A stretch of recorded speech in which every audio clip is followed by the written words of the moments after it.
Avant de débuter, pour l'émancipation, c'est un collectif de militants et de militantes anticapitalistes qui s'est créé il y a environ 2 ans, essentiellement pour renouer un dialogue, justement à travers ce type de débat public entre la sphère militante, alors des militants politiques, syndicaux, associatifs, et des intellectuels critiques, dans le but de voir ensemble comment on peut à la fois analyser les transformations du capitalisme, aussi bien du point de vue des transformations des formes de domination, des formes de résistance, mais aussi essayer de voir comment on peut repenser, refonder une politique d'émancipation ajustée à notre temps, ou une politique de l'opprimé, comme aurait dit le regretté philosophe et militant Daniel Ben Saïd. D'ailleurs, vous pouvez consulter les précédents débats qu'on a organisés, donc avec par exemple Bernard Friot, Christine Ross, d'autres, Christian Laval, etc.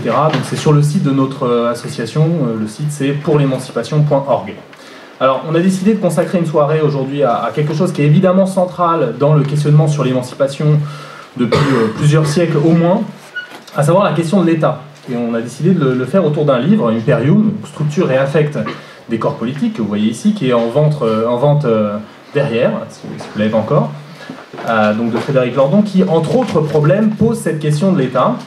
Je ne vais pas être trop long, je vous rassure, je vais donner la parole ensuite aux intervenants et aux intervenantes. Mais autant préciser tout de suite, pour ceux et celles qui ne l'auraient pas lu, que ce livre, qui est d'abord un livre de philosophie politique, ne présente pas une théorie de l'État capitaliste, ou de ce que Frédéric Lordon appelle l'État moderne bourgeois. Donc c'est le genre de théorie qu'on peut trouver chez Lénine, chez Gramsci, chez Poulantzas, etc. On ne le trouve pas dans ce livre. C'est un livre sur ce que Frédéric Lordon appelle l'état général, c'est-à-dire sur ce qui, dans toute société, un tant soit peu dense et différenciée, émerge sous la forme d'institutions, au pluriel, que l'on peut englober sous le concept d'État. Alors il est vrai que l'État prend des formes très différentes d'une société à une autre et d'une époque à une autre. L'État féodal n'a rien à voir, évidemment, avec l'État capitaliste, ou peut avoir en tout cas. Et l'État capitaliste néolibéral n'est pas identique à l'État capitaliste fordiste de la période de l'après-Seconde Guerre mondiale. Pour autant, Frédéric Lordon défend l'idée, vous le verrez, je pense, que quelque chose d'essentiel subsiste dans toute forme d'État et que ce quelque chose doit être compris, doit être analysé, doit être décortiqué pour que les anticapitalistes et les révolutionnaires puissent savoir à quoi ils ont affaire ici et maintenant. Mais aussi à quoi ils auront affaire si, espérons-le, nous parvenons un jour à renverser les formes politiques, les formes de pouvoir capitalistes. D'où la double question, qui est l'intitulé de ce débat. Que fait l'État? Alors que fait l'État en général? Pas seulement que fait l'État dans la société capitaliste, mais aussi que faire de l'État, donc un débat beaucoup plus stratégique d'une certaine manière, mais qui a à voir, pas seulement avec l'État capitaliste, mais d'après Frédéric Lordon, mais avec l'État général. Alors je m'arrête là et je vais simplement présenter les différentes intervenants et intervenantes. Pour ce soir, Isabelle Garot, qui est à ma droite, philosophe, auteur de plusieurs livres importants de théorie politique et de théorie notamment marxiste. Notamment, je vais citer quelques livres, Marx, une critique de la philosophie, Foucault, Deleuze, Althusser et Marx, la politique dans la philosophie, Marx, l'invention philosophique, l'idéologie ou la pensée embarquée, et puis encore d'autres livres. François Sabato, à ma gauche, militant anticapitaliste de longue date, on peut dire, longtemps dirigeant, quelques années, voilà, longtemps dirigeant de la LCR, de la Ligue communiste révolutionnaire, et membre dirigeant de la 4e internationale. Et enfin, Frédéric Lordon, économiste et philosophe, auteur de nombreux livres, j'en citerai que 2, en fait, en lien, à mon avis, avec le débat de ce soir, 2 précédents livres, Le capitalisme, désir et servitude, et La société des affects, et aussi tout récemment On achète bien les Grecs, chronique de l'Euro 2015, mais qui se situe sur un registre un peu différent d'intervention politique. Donc je laisse à présent la parole à Isabelle Garot pour environ 15-20 minutes. Merci beaucoup, merci à l'association Émancipation pour son invitation à discuter de ce livre. Donc je commencerai tout de suite car il y a vraiment beaucoup à dire. C'est un livre important, c'est un livre imposant et c'est un livre difficile qui a le grand mérite de poser la question de l'État sur le plan à la fois théorique et politique et du coup je crois de rouvrir le débat à gauche sur cette question cruciale mais rarement abordée. Alors compte tenu de sa richesse, justement, il est bien difficile d'y réagir en quelques minutes et je me propose simplement là d'aborder de manière sélective quelques-uns des points qui me semblent mériter discussion et il y en a beaucoup d'autres. Donc les remarques qui suivent, forcément trop brèves, sont avant tout des questions à Frédéric Lordon. et mes remarques s'inscrivent dans une tradition marxiste dont je me revendique pour ma part, qui n'a pas de réponse toute prête sur ces questions, mais des orientations propres. Alors ces remarques, je les répartis en 3 séries, Spinoza, l'État et la stratégie. Spinoza d'abord, je vais aller assez vite sur ce point, il est un peu technique sur la question du recours à Spinoza et de la philosophie. Alors d'abord, je crois que le recours à Spinoza, me semble-t-il, a 3 enjeux théoriques, anthropologiques et politiques. Alors, sur le plan théorique, le recours à Spinoza est une option qui a été déjà développée, tout particulièrement par Althusser au cours des années 1960.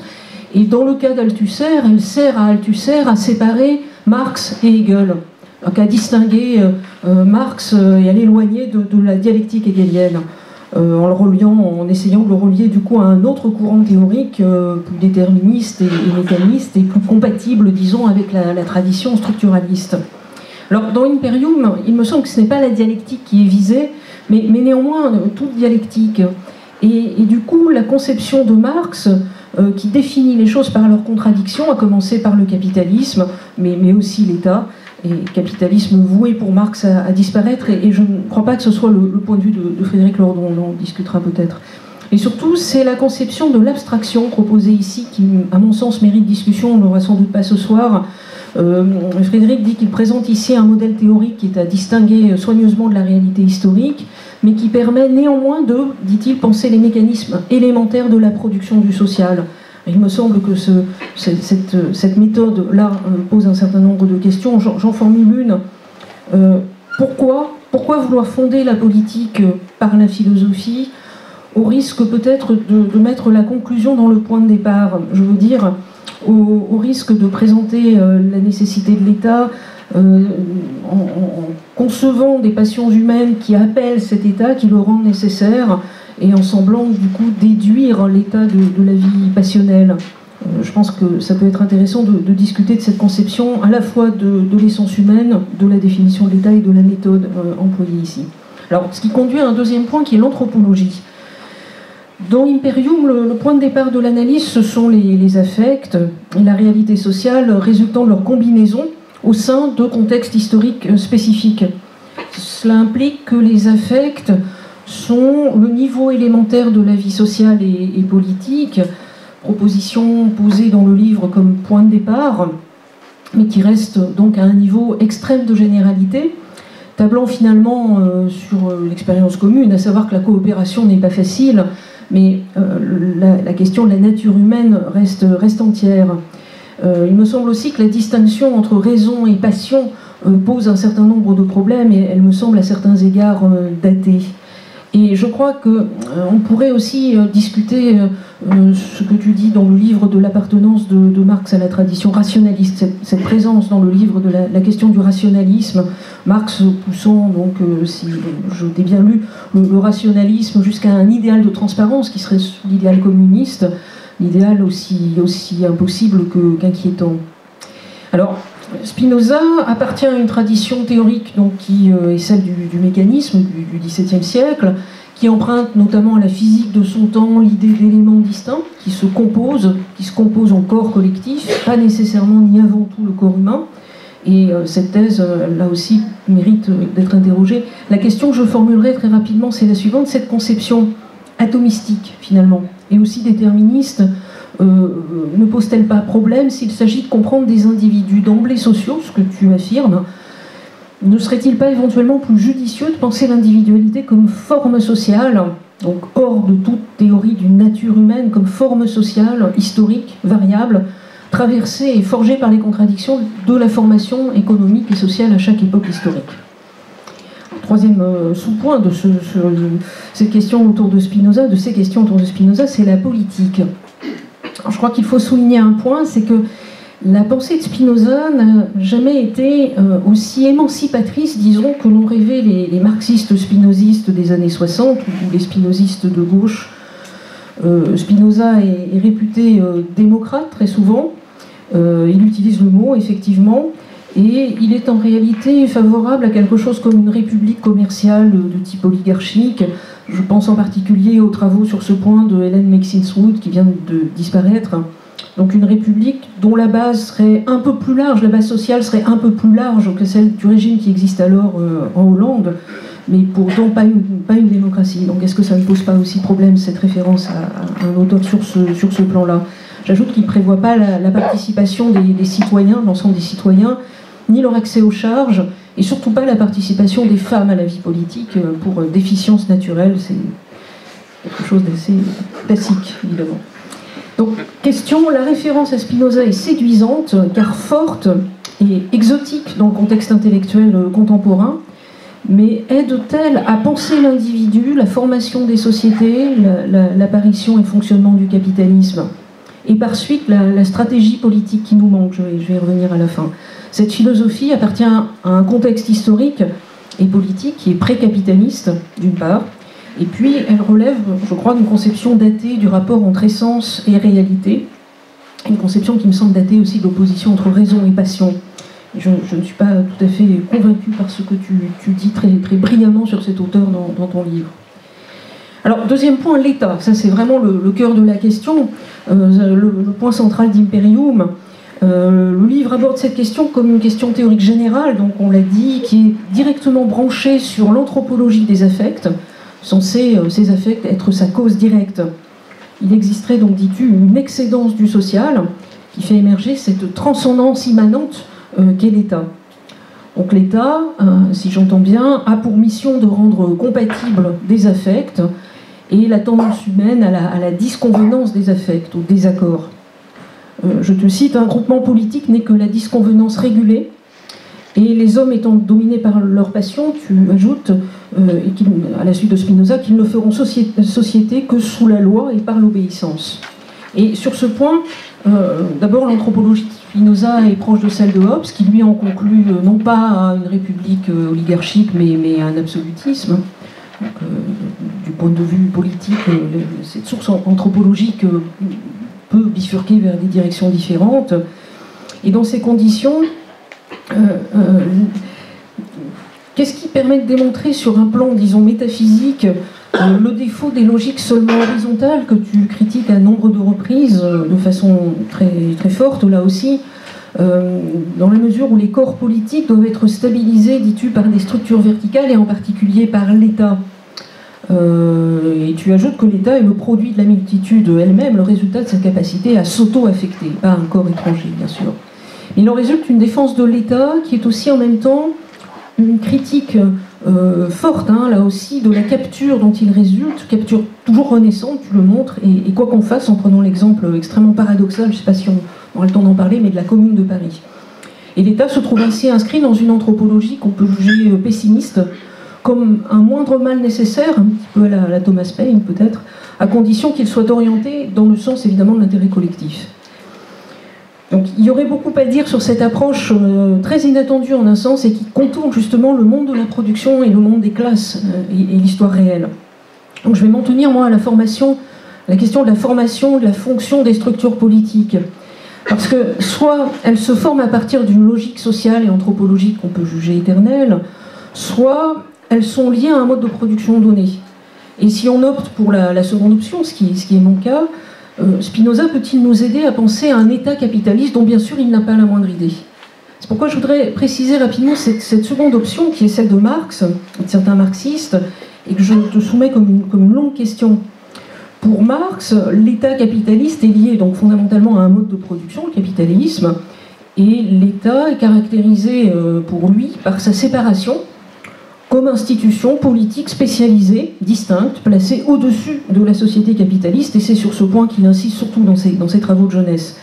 Et cette séparation n'empêche évidemment pas l'État d'être au service des classes dominantes. C'est précisément ce qui va permettre à l'État d'être fondamentalement au service des classes dominantes, en organisant leur domination, voire en la tempérant, s'il le faut, pour la préserver.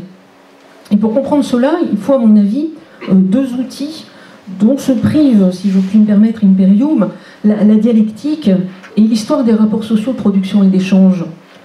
L'État capitaliste se forme en même temps que les rapports sociaux capitalistes, n'est pas un cadre organisant la multitude, ce qui n'est absolument pas ce que tu dis, mais émanant de la multitude elle-même en tout cas, il est la forme d'un rapport social. Et là, je crois qu'il y a vraiment deux options très, très différentes. Forme d'un rapport social qui est le capitalisme. Ce qui conduit Marx à penser l'État comme intégré au rapport d'exploitation et de domination, qui sont absents de ton ouvrage.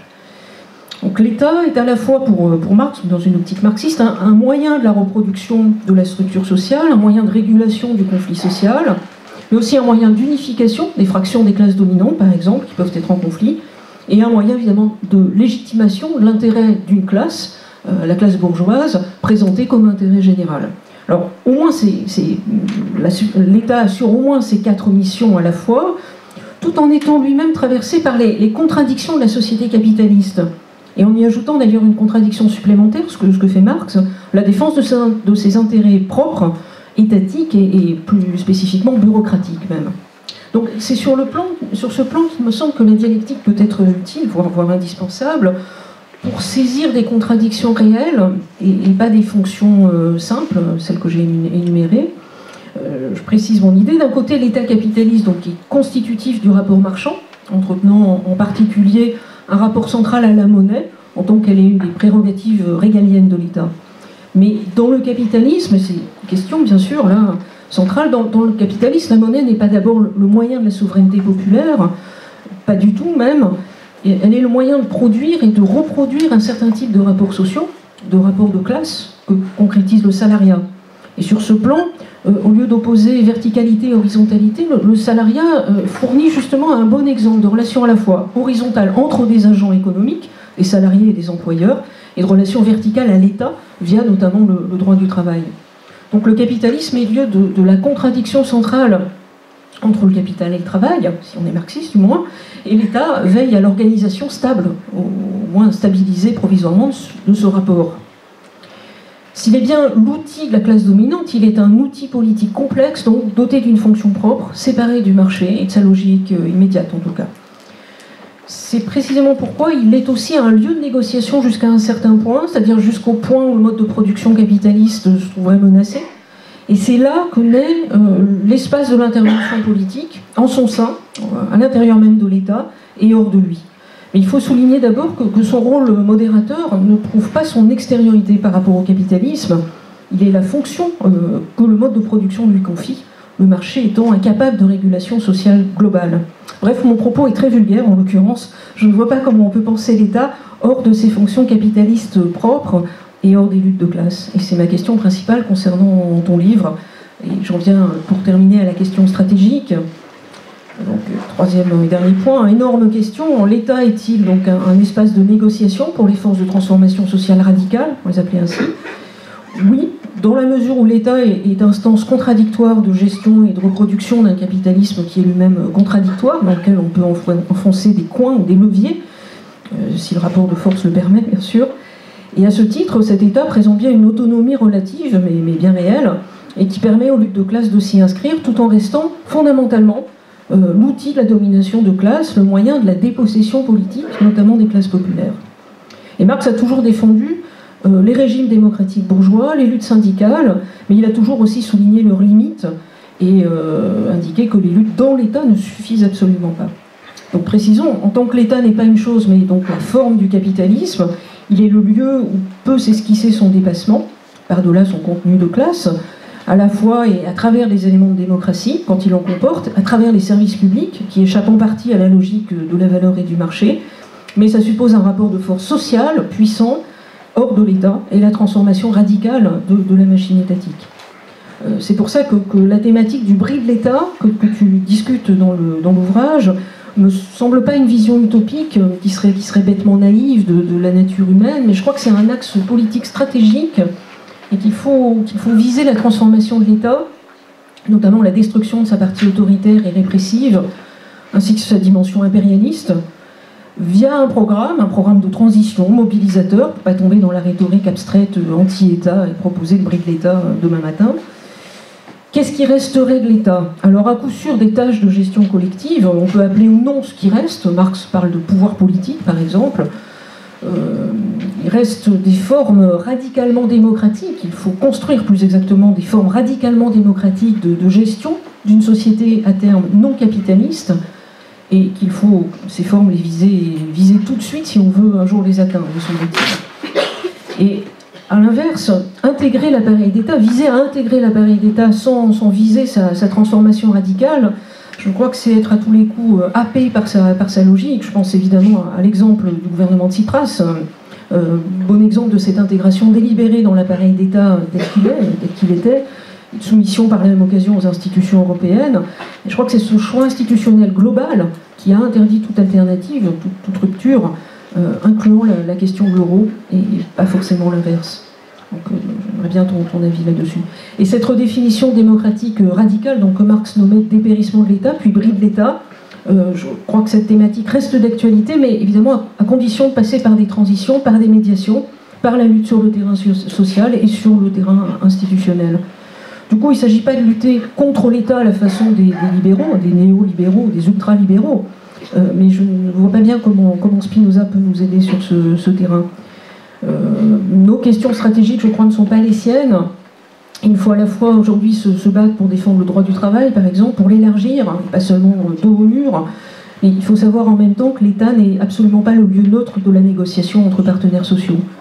Alors, dans Imperium, la politique, avec les tenants de l'horizontalité, ne me semble pas atteindre ni viser d'ailleurs forcément ceux qui à gauche sont convaincus qu'il faut se battre sur le terrain institutionnel aussi, sans perdre de vue la perspective anticapitaliste. Et la grande question, c'est de savoir si la focalisation sur l'État national, en tant que tel, offre une perspective politique stratégique, si elle ne nous enferme pas dans l'opposition entre conception économique et politique, et conception de l'Europe allemande et possible souveraineté française reconquise ou conquise, faute de dessiner des perspectives sociales qui seraient économiques, sociales et politiques qui seraient plus précises que cela. Donc moi je pense pour ma part que la contestation des traités européens est une question politique fondamentale aujourd'hui, que sur ce plan l'apport des articles, des travaux, des interventions de Frédéric Lordon est extrêmement précieux. Et l'idée, je te cite, que le capitalisme ne peut être régulé que dans un cadre stato-national ne me convainc pas, à la fois à cause du terme régulation et évidemment de la dimension stato-nationale seulement. Bref, dernière question qui englobe tout ça. Peut-on réguler le capitalisme en misant d'abord et surtout sur l'État, sur une souveraineté nationale qui n'est pas synonyme de souveraineté populaire, ou bien faut-il porter une alternative plus radicale, mettant en cause les logiques de fond du capitalisme, sans pour autant s'en tenir à des slogans qui évidemment ne fédéreraient personne. Voilà.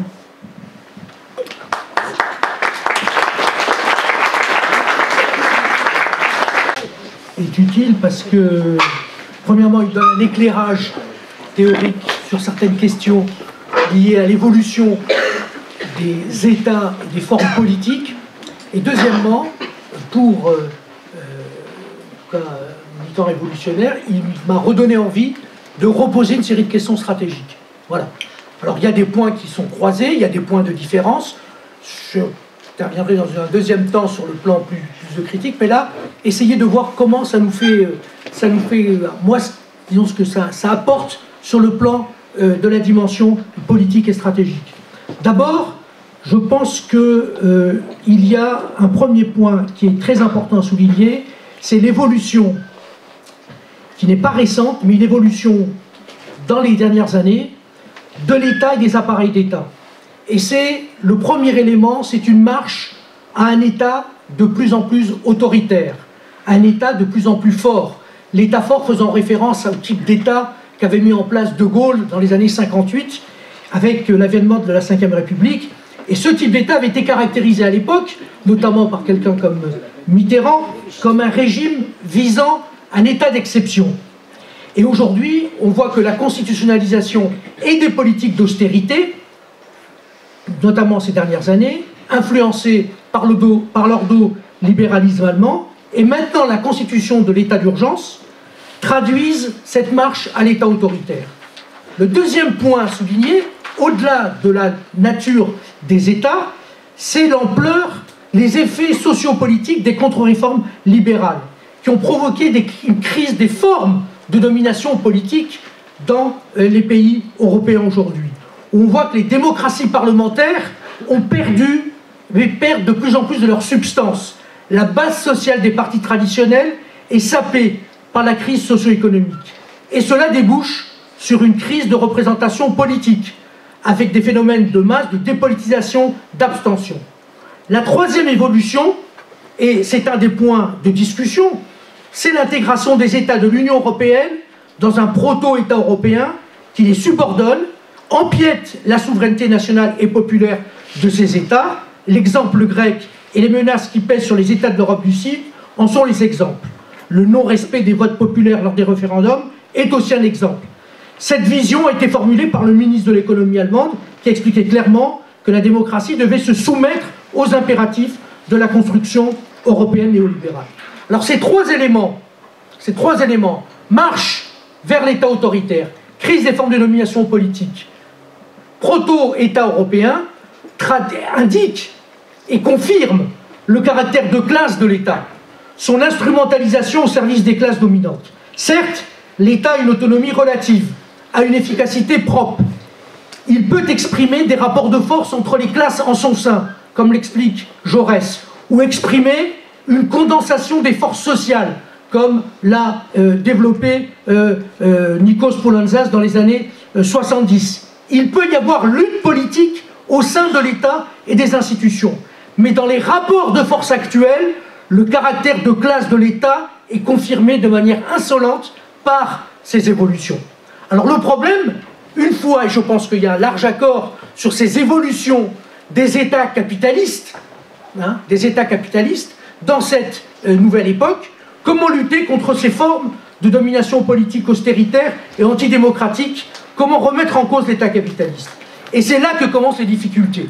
C'est là que commencent les difficultés, parce que pour la gauche et le mouvement ouvrier, il y a un double échec. Et pour quels que soient les courants, que ce soit les courants qui sont situés dans une perspective de réforme, ou même pour les courants qui sont situés dans une perspective de renversement révolutionnaire. Quand vous prenez les courants qui se sont situés dans le cadre de la réforme et qui ont eu une vision d'évolution, de transformation de l'État par l'intérieur, qui vise à un déplacement de force, comme l'indiquait Kautsky, le social-démocrate allemand, ou à une conquête graduelle de positions visant à la transformation d'État de l'intérieur, comme l'ont défendu certains courants eurocommunistes dans les années 70, on voit que ces perspectives-là, même pour les plus radicales, se sont heurtées à des limites.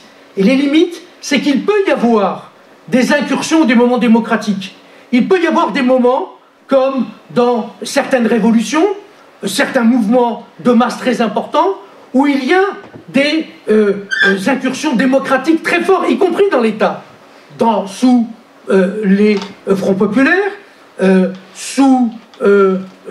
dans des expériences comme en Espagne en 1936 ou au Chili en 1973, vous avez, sous la pression du mouvement de masse, des États qui vacillent. Mais comment ça se termine? Ça se termine par une défaite, et une défaite sanglante, et par l'écrasement des travailleurs, des peuples, des gens qui s'opposent, et même qui votent et qui ont donné lieu à des institutions de l'État démocratique, parlementaire. Tout ça est balayé par la classe dominante qui refuse cette transformation. Ou alors, pour d'autres partis, d'autres courants qui se réclamaient de la réforme et qui se sont progressivement adaptés, sans aller jusqu'à des situations de crise et d'affrontement, vous avez une situation où le mouvement ouvrier, où cette gauche réformiste, ce mouvement ouvrier réformiste est pris par l'État. La social-démocratie, comme ces autres forces réformistes, sont intégrées dans l'État et les institutions. Donc quand on fait le bilan un peu du siècle, des expériences de courants réformistes, ou de courants se situant dans le cadre de la réforme, et quelle que soit leur gradation, et il y en a, il faut discuter précisément, mais on voit qu'il n'y a pas d'expérience de transformation sociale radicale des rapports de force politiques et sociaux du sein de l'État. D'expériences qui se terminent par des avancées progressistes sur la durée qui changent fondamentalement les rapports sociaux et les rapports politiques.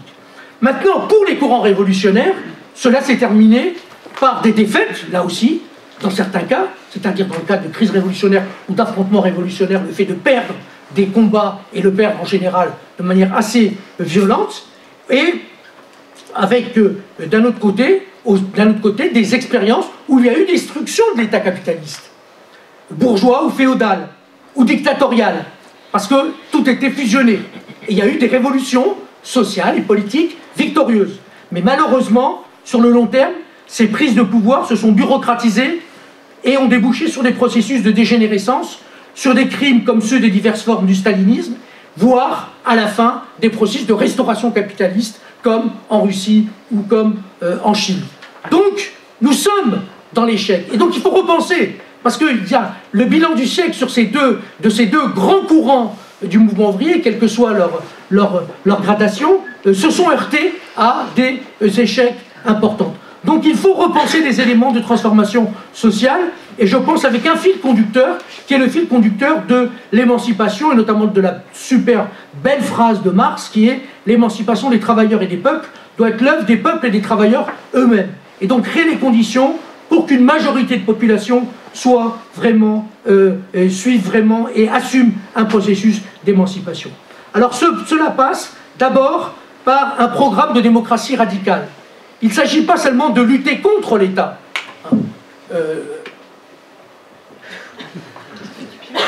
On reviendra sur le plan stratégique, mais on doit commencer par, surtout par rapport aux évolutions des États vers leur marche autoritaire, vers la défense d'un programme de démocratie radicale, de lutte pour la défense des droits politiques et sociaux, des droits d'expression, d'organisation, de manifestation, des droits de vote pour tous et toutes. Et cette défense de liberté démocratique, on le voit plus que jamais, elle est remise en cause. On pensait ça à qui? On le voit dans une situation comme celle de l'état d'urgence dans notre pays aujourd'hui, que des droits acquis historiques peuvent être remis en cause. Et imaginez, on a déjà le type d'utilisation que peut faire un gouvernement comme le gouvernement actuel, mais imaginez d'autres forces politiques qui peuvent utiliser ou qui pourront utiliser le même arsenal politico-juridique. Donc on voit que cette défense des droits démocratiques est décisive. La deuxième dimension, c'est des changements dans la vie politique, c'est-à-dire le développement par exemple de droits comme la proportionnelle aux assemblées, le changement de conditions de la vie politique, pas de cumul de mandats, un salaire égal à celui d'un salarié moyen. Olivier Besançon, dans ses premières campagnes électorales, insistait beaucoup là-dessus. Et on l'avait pas mal renvoyé dans les corps, disant mais comment un politicien, un salaire moyen? Mais non, justement, s'il y a une représentation, il faut qu'elle soit à l'image de cette société. Donc, mon salaire égal à un salaire moyen, le droit au référendum, le contrôle des citoyens sur les élus. Et si on défend un programme de démocratie radicale jusqu'au bout, cela implique l'abolition de l'élection du président de la République au suffrage universel. De ne pas donner tous les pouvoirs à un seul homme. La suppression, par exemple, d'une structure comme le Sénat. Donc toutes ces questions-là, qui sont des questions démocratiques, qui auraient pu apparaître dans d'autres époques comme des questions élémentaires, aujourd'hui sont des questions clés, parce qu'elles sont effectivement aujourd'hui les clés de voûte d'un régime politique qui va vers l'autoritarisme. Et la deuxième dimension, c'est qu'on ne peut pas se réclamer de la démocratie sans avoir des incidents sur le plan social. La démocratie, s'il y a une dimension politico-institutionnelle, mais il y a aussi une dimension sociale, et tout faire pour impulser des nouveaux rapports, des modifications et de nouveaux rapports sociaux. Ainsi, nous ne pensons pas que la démocratie doit s'arrêter à la porte des entreprises, des banques ou des marchés financiers. Cette transformation exige que la souveraineté populaire passe avant les marchés et fasse des incursions dans la propriété capitaliste. Nous pensons que sur les grands choix économiques, c'est la souveraineté populaire qui doit décider et pas les lois du marché. Alors ces propositions sont-elles compatibles avec l'ordre actuel, les institutions actuelles de la Ve République? Non. Sont-elles compatibles avec l'Union européenne, les institutions européennes? Non. C'est pour cette raison que l'application d'un programme de démocratie radicale exige, sur un plan national, une rupture avec les institutions capitalistes, en l'occurrence en France, les institutions de la Ve République, et la mise en œuvre d'un processus constituant ouvert. Et sur le plan européen, un programme de démocratie radicale exige la rupture avec l'Union européenne, ses institutions, voire sa monnaie. Et nous pouvons discuter sur ce plan-là, disons, pas mal de points d'accord avec, disons, l'approche de Frédéric. la protection d'expériences progressistes nationales.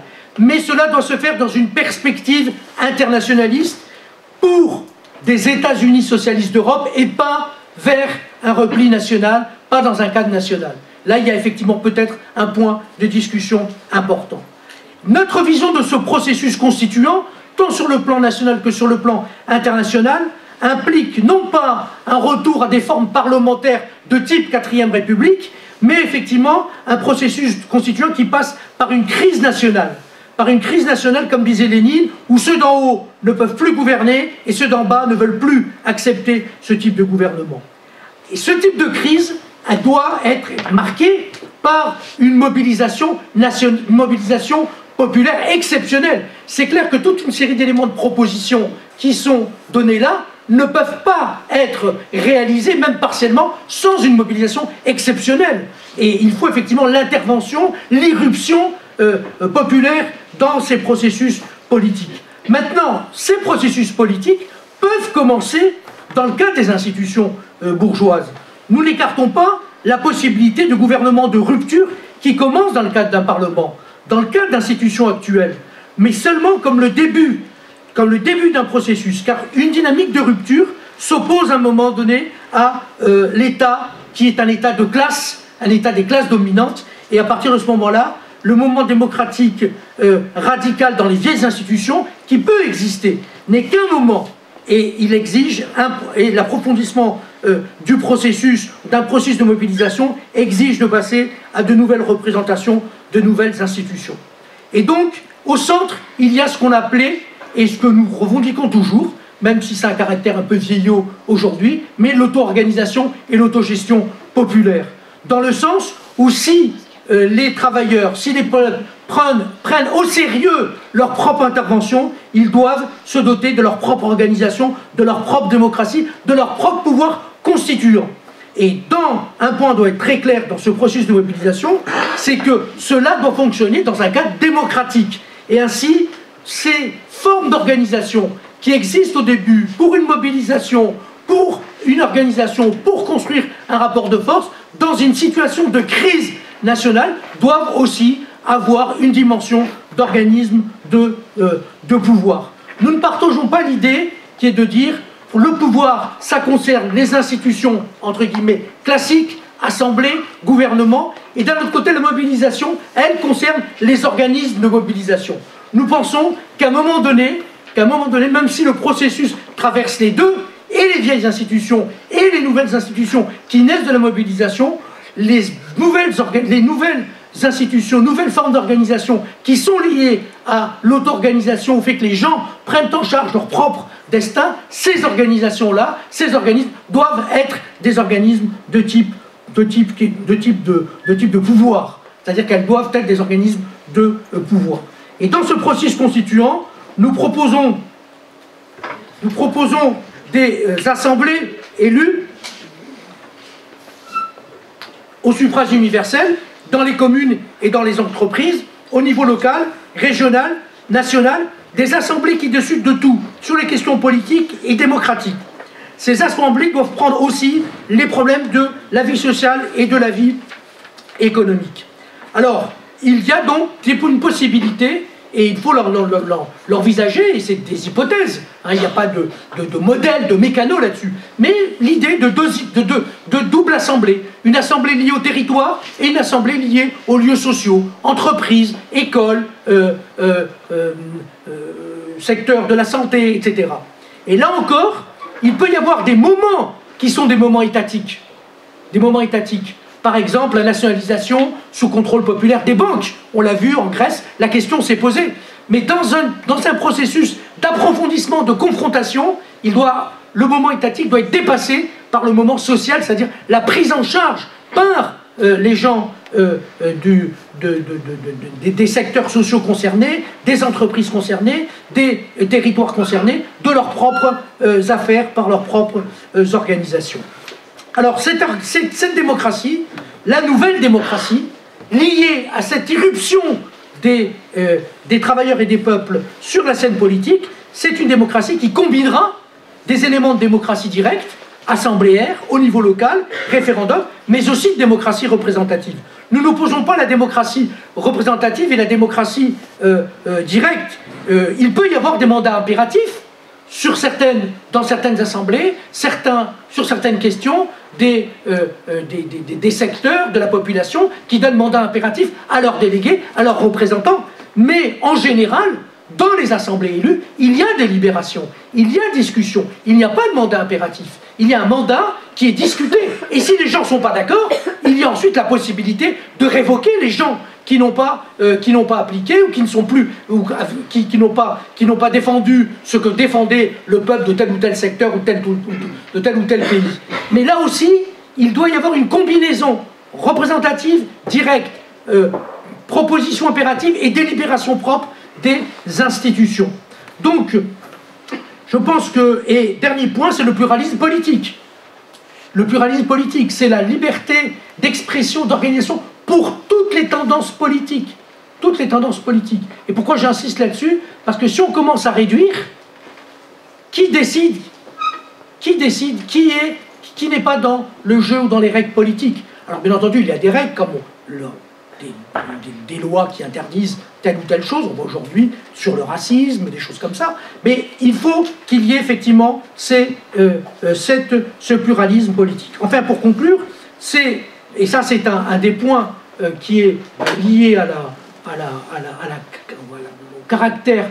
au caractère de l'État et à cette irruption des travailleurs et des peuples sur la scène politique, cela peut difficilement échapper à une confrontation sociale et politique d'ampleur.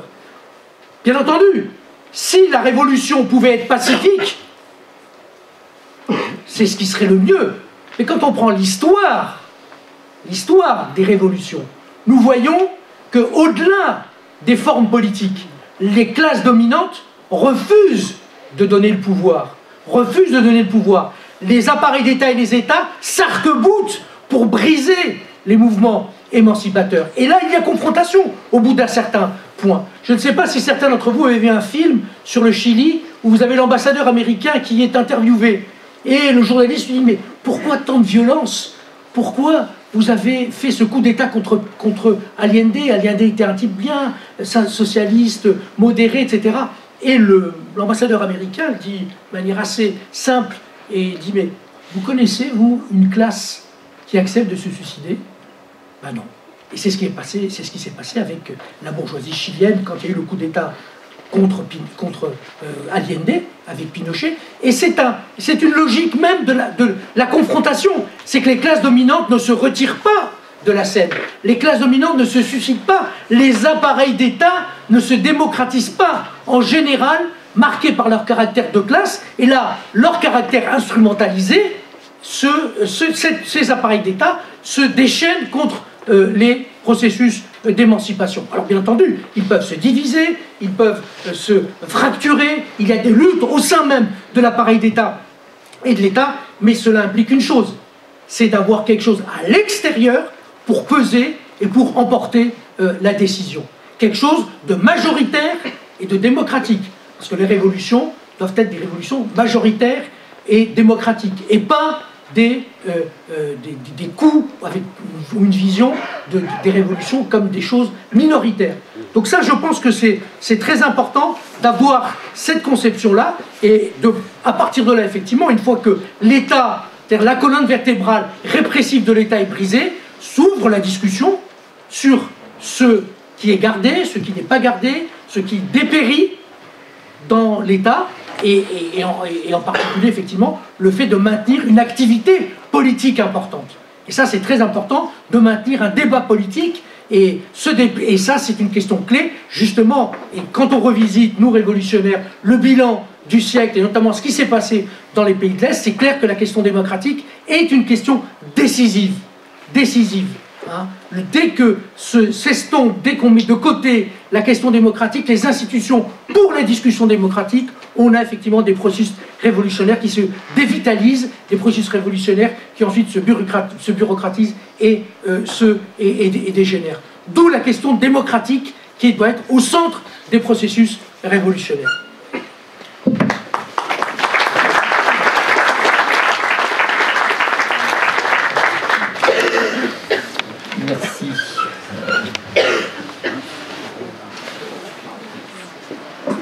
je pense que c'est le propre de la publication d'un livre.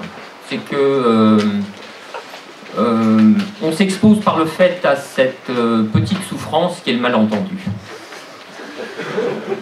Alors je le voyais venir, hein, en vérité. Je le voyais venir, je m'en suis même ouvert auprès d'Hugo.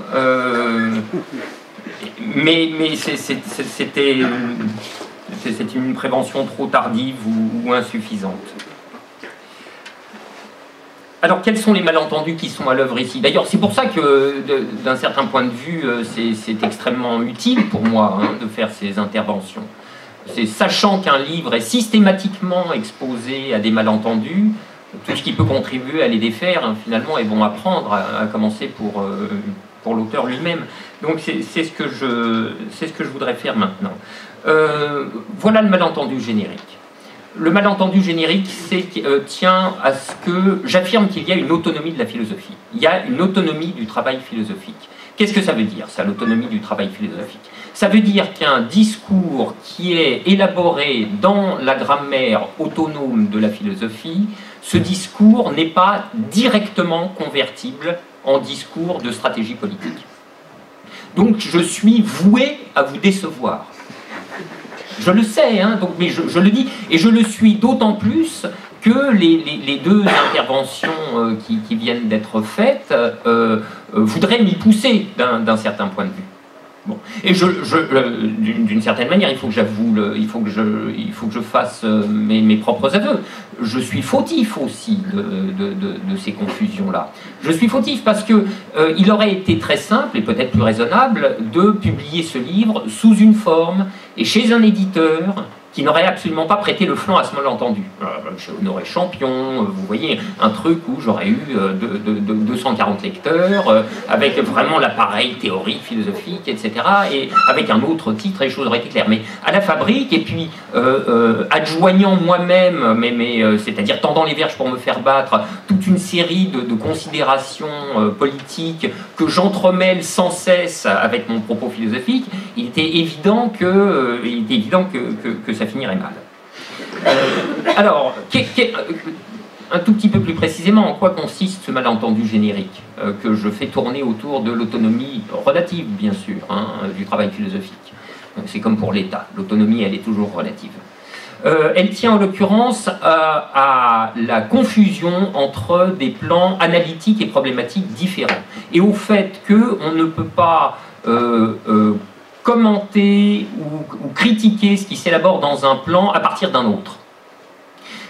Par exemple, il ne faut pas me demander de parler d'Imperium à partir de mes travaux sur l'euro. Vous voyez, ces deux plans problématiques qui sont fondamentalement, qui sont hétérogènes.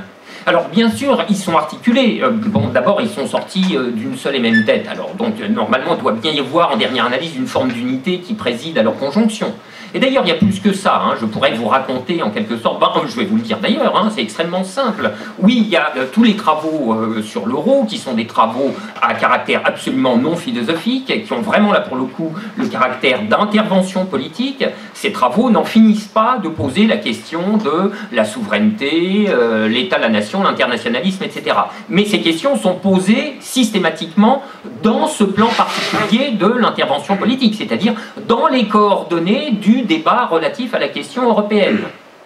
Alors moi, ce que j'ai voulu faire, si vous voulez, avec Imperium, en quelque sorte, c'est dégager le fondement philosophique, alors le faire a posteriori, hein, mais dégager le fondement philosophique à partir duquel je projette ce discours sur l'euro. Mais en première approximation, entre le plan du fondement philosophique et le plan des applications à la question européenne, il y a une sacrée distance. Et vous ne pouvez pas rabattre un plan sur l'autre. Sinon, ça perturbe considérablement la discussion. Si bien que, par exemple, il y a toute une série de choses qui ont été dites par François, avec lesquels j'ai énormément de points d'accord, mais à propos desquels je n'ai rien à dire. Je veux dire, je n'ai rien à dire à partir du point de vue qui est le mien dans le livre en discussion ce soir. Bon. Alors, le malentendu ou les malentendus continuent de se nouer alors autour d'une formulation synthétique qui, de ce point de vue, est mais très utile, qui a été donnée que tu as donné, Isabelle, dans ta discussion. Tu as dit que je procédais à une défense de l'État. Je ne me reconnais dans aucun des deux termes de cette formulation. Et en vérité, je les récuse.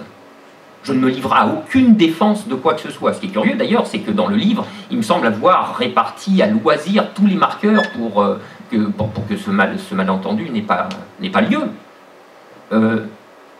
Spinoza pense les corps politiques en deçà du bien et du mal, en première instance. J'insiste sur la clause de première instance. La suspension du jugement sur les choses, qui est nécessaire dans un premier temps pour la compréhension de leur positivité, cette suspension du jugement n'est que temporaire. Le jugement revient par après. Mais une fois qu'on a d'abord produit l'effort de comprendre positivement les choses. Et chez Spinoza, la question des formes préférables d'État revient immanquablement d'ailleurs. Bon, d'un certain point de vue, c'est à cette démarche-là que je me livre dans cet ouvrage. Mais le premier temps est totalement hétérogène à aimer l'État, le détester, le défendre, etc. etc. Le premier temps est celui d'une construction conceptuelle, philosophique, positive en quelque sorte, à propos de l'objet État. Ah, alors justement, voilà le deuxième terme. Donc une défense, non, ça n'est pas une défense. De l'État, mais de quoi parle-t-on? Précisément, tout l'effort que j'ai voulu accomplir dans ce livre était de m'interdire, et puis après d'interdire tout court, le recours au mot État. Je veux dire le recours au mot État tout court. Pour moi, l'État est un truc qui n'a pas de sens. Ça n'a pas de sens. L'État n'existe que qualifié. Il n'existe que qualifié particulièrement. Il y a l'État ceci, il y a l'État absolutiste, il y a l'État impérial, il y a l'État cité, on appelle ça la cité-État, il y a l'État moderne, il y a l'État capitaliste, etc., etc. Donc, État, sans le qualificatif de sa forme historique particulière, est quelque chose qui, pour moi, ne veut rien dire. Sauf si on se met à dire, c'est la proposition du livre, État général. Mais alors, qu'est-ce que c'est que l'État général? C'est une chose qui est inobservable dans la réalité historique. C'est un concept. C'est un concept dont le statut est d'être entièrement spéculatif. Vous voyez à quel point ça nous éloigne là, de la discussion politique sur est-ce qu'on prend d'assaut le palais d'hiver, ceci, cela. Hein. Je veux dire, j'assume que ce livre ne sert à rien. Non, mais sérieusement, hein, j'insiste là-dessus. Et c'est ça d'affirmer l'autonomie du travail philosophique. C'est renoncer à ce que la chose serve. Bon, après, ça sert à penser, c'est autre chose.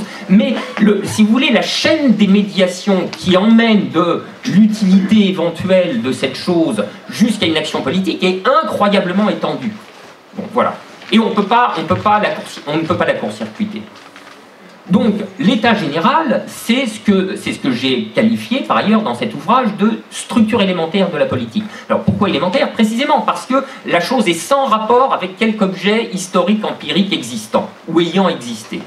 Il y a cette structure générale, cette structure élémentaire de la politique, que j'appelle l'état général, que j'appelle aussi l'imperium, d'après Spinoza, que j'appelle également auto-affection de la multitude. Il faudrait faire tout un développement là, pour vous dire ce que j'ai en tête à ce propos, etc. Et cela est la matrice fondamentale, conceptuelle, de toute forme d'état existant ou ayant existé historiquement parlant. Voilà.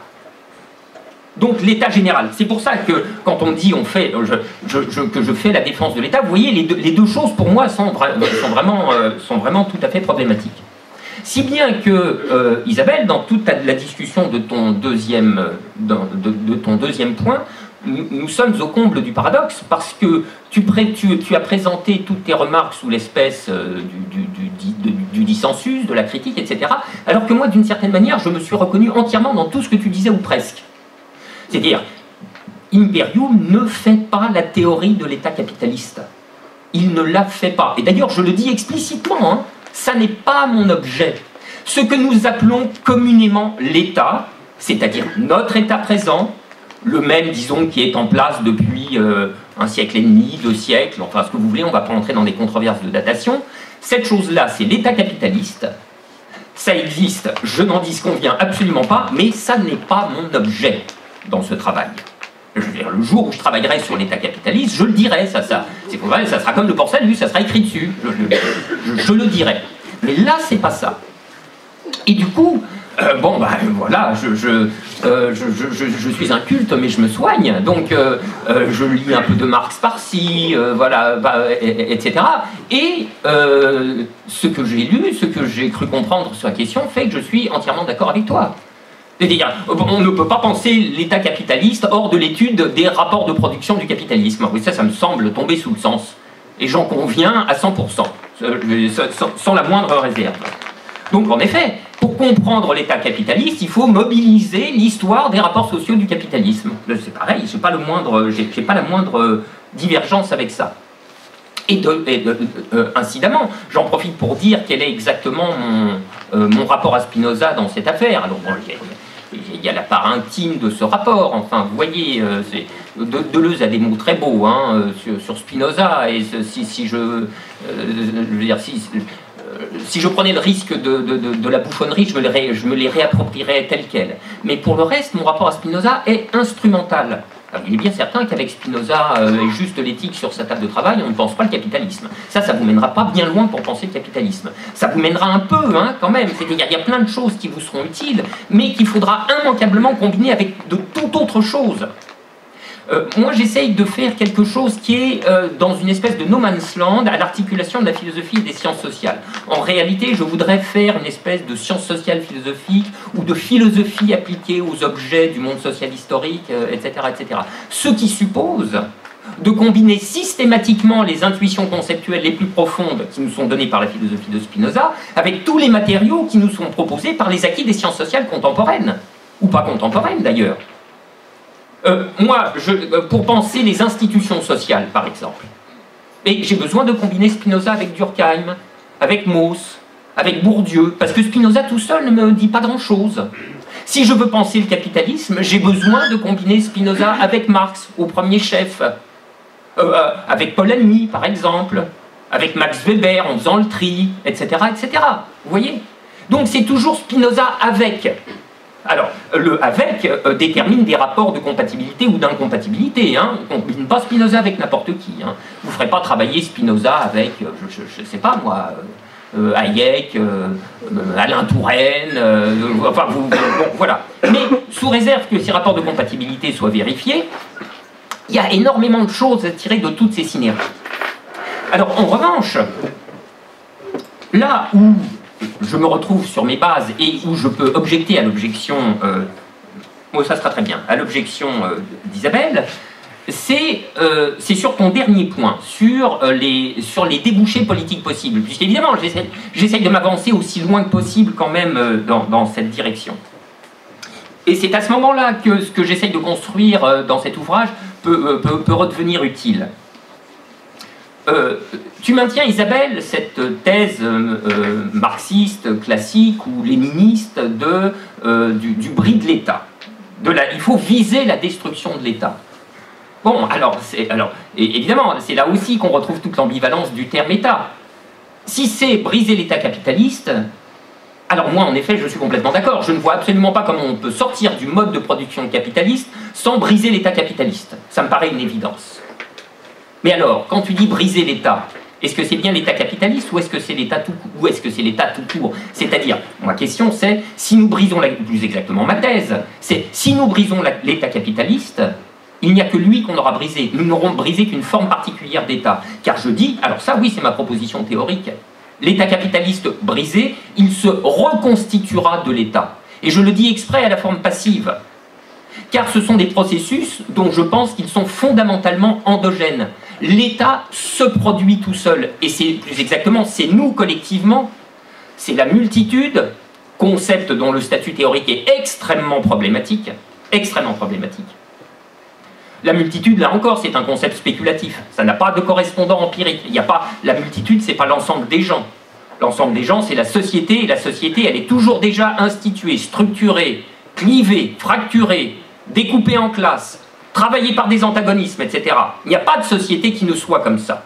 Donc la multitude, c'est une espèce de terme référent spéculatif, le caractère spéculatif s'attestant en ceci précisément qu'on ne peut pas lui trouver de correspondant empirique. Bon. Donc la multitude est un concept philosophique, ça n'est pas un concept sociologique. C'est la grande erreur pour moi que commettent Négrier et Hart, si vous voulez. c'est de faire fonctionner la multitude comme un concept empirique sociologique. Bon, je ferme cette parenthèse. Mais l'État se produit tout seul. Nous le produisons sans cesse et nous en produirons de nouveau. Une forme brisée, nous en produirons une autre, largement à notre insu. Et c'est là le point, à mon avis, qui est tout à fait décisif. Et c'est pour ça d'ailleurs que je trouve que la synergie de Spinoza et de Marx est si productive. Je vais vous livrer ma thèse en raccourci. Spinoza donne à Marx son anthropologie manquante. Car Spinoza parle des désirs et des affects, des termes qui sont notoirement absents de la pensée de Marx, ou en tout cas qui n'y tiennent qu'un rôle très très secondaire, alors que ça doit être tout à fait central. Et en effet, le jeu des désirs et des passions chez Spinoza, qui n'a pas la même anthropologie que Hobbes, là c'est un point de désaccord entre nous, hein. Le jeu des passions, des désirs, des affects, etc. chez Spinoza produit endogènement de l'État. Voilà. Donc ça c'est le point tout à fait important parce que il me semble que et c'est ici que l'anthropologie spinozienne est spécialement utile, même si elle n'est pas univoque, mais elle aussi, c'est son point commun avec l'anthropologie hobbesienne, insiste sur cette question de la violence. Je pense que toute politique et toute anthropologie qui fait l'impasse sur la question de la violence se voue au pire des échecs. Voilà, donc c'est quelque chose qu'il faut... C'est déplaisant, mais c'est quelque chose qu'il faut regarder en face. Alors, après, je pourrais vous faire vous voyez, tout un dégagement sur la nature humaine, la façon dont il faut la concevoir, la nature humaine, encore un concept spéculatif, sans correspondance empirique, etc. etc. Bon, voilà. Alors, je termine sur, parce que alors vous allez voir, là aussi, je vais me rabattre un peu brutalement et peut-être commettre moi-même le malentendu dont j'ai dit souffrir au tout début. À la fin de ton propos, Isabelle, tu m'as amené sur alors mes questions en quelque sorte exotériques. La question de l'euro. Bon, voilà, c'est ça, c'est comme ça qu'il faudrait dire les choses. La question de l'euro, si vous voulez, c'est la problématique, c'est le plan exotérique. Et Imperium, c'est le plan ésotérique. C'est pour ça que les deux sont difficiles à articuler. Alors, on me reproche, mais je me l'entends dire si souvent, la focalisation sur l'État national. Mais en réalité, non, pas du tout. Ou alors, si, au contraire. Voilà ce que je veux dire. Nous sommes tous national-souverainistes. Voilà le point. Même vous qui croyez ne pas l'être, vous l'êtes. Et voici l'argument. Pour moi, la souveraineté n'est pas autre chose que l'effort d'une collectivité pour se rendre consciente et maîtresse de son destin. C'est cela la souveraineté, conceptuellement parlant. C'est pas Dupont-Aignan, c'est pas Chevènement, etc. La souveraineté, c'est ce que je viens de dire. Et sous cette définition conceptuelle, la souveraineté s'assimile totalement à la démocratie en son sens le plus haut. Alors, au demeurant, je ne vois pas comment on peut être en désaccord avec ce principe. D'ailleurs, François nous l'a décliné magnifiquement pendant toute son intervention. Et je suis bien d'accord avec lui. Conclusion logique, vous, nous sommes tous souverainistes. Ah, voilà un premier point d'acquis. Et l'État maintenant. J'appelle l'État conceptuellement, non pas le découpage des frontières sur la carte dont nous avons l'habitude, j'appelle État le périmètre dont je dis qu'il est nécessairement fini, sur lequel le principe de souveraineté, tel que je l'ai défini conceptuellement, trouve une réalisation. Car en effet, je dis que le principe de souveraineté se trouve nécessairement une réalisation dans le périmètre d'une communauté finie. L'humanité, donc, ne se donne ni sous l'espèce du genre humain unifié, ni sous l'espèce d'une atomistique pulvérulente, une espèce de poussière d'individus distribués à la surface de la Terre. L'humanité se donne politiquement sous l'espèce de groupes finis distincts. Eh bien, ces groupes finis distincts, en tout cas ceux qui réalisent le principe de souveraineté, je les appelle conceptuellement et conventionnellement États. Si bien que tous ceux qui n'ont que la visée de l'intégration européenne en tête, et qui pensent par là opérer un dépassement de l'État-nation, ne peuvent pas faire davantage fausse route conceptuellement. Ces gens-là qui passent leur temps à critiquer le stato-souverainisme ou le national-souverainisme sont des stato-souverainistes eux-mêmes, puisqu'ils n'ont pas d'autre ambition que de recréer l'équivalent d'un État-nation, mais à une échelle territoriale étendue, qui est l'Europe. La belle affaire. Si vous voulez, c'est comme si les Allemands, au milieu du 19e siècle, s'étaient gargarisés, pardon, pas les Allemands, les Prussiens, les Bavarois, les Rhénans, les Palatins, etc. C'est comme si tous ces gens-là s'étaient gargarisés de dépasser l'État-nation en s'unifiant et en formant l'Allemagne. Il y a de quoi rire longtemps. Bon, eh bien, mutatis mutandis, c'est formellement exactement le même paralogisme que commet l'européisme contemporain. Alors, dernier point, le capitalisme ne peut être régulé que dans un cadre stato-national. Eh ben oui, mais au sens conceptuel que je viens d'indiquer. La reformulation adéquate de cette proposition étant, le capitalisme ne peut être régulé ou dépassé que dans le cadre d'une communauté politique constituée. Ah oui, voilà, ça je le dis en effet, que dans le cadre d'une communauté politique constituée. Parce que pour renverser le capitalisme, il faut de la force, et il faut la force de la communauté en question, telle qu'elle s'exprimera au travers de sa structure institutionnelle. Car ça n'est pas autrement que dans des appareils institutionnels qu'on régule ou qu'on vainc le capitalisme. Voilà.